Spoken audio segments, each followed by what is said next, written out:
Good morning.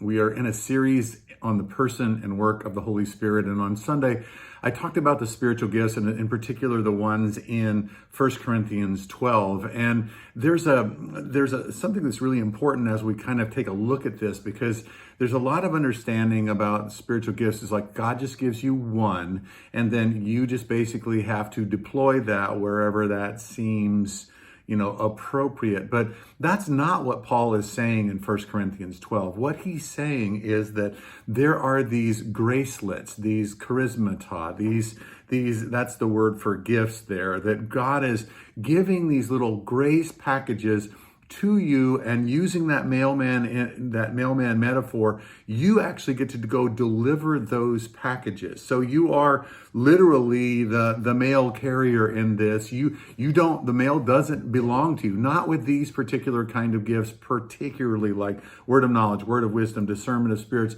You can't just get those. You can get those when God is giving them, and then you deliver the package when God is delivering that to you. So I like to look at it a little bit differently on this and say that it's also like you have a tool bag, that's attached to a belt on your, on your pants, and you are needing to pull whatever tool it is there that the job needs, and that you are flexible in terms of what tool is needed for what job, and that God will use you. Yes, you.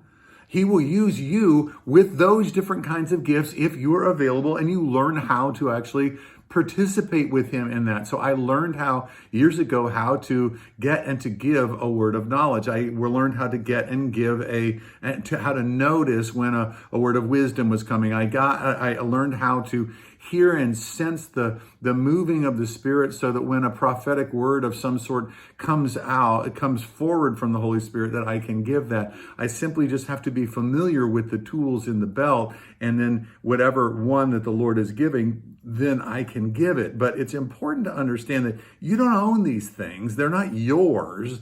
That they're manifestations of the Spirit's presence. And so because of that, God will use anybody, and he likes using a lot of different people to make these things happen. So that's our first reflection for this week, is that the spiritual gifts in 1 Corinthians 12 are more of a tool bag.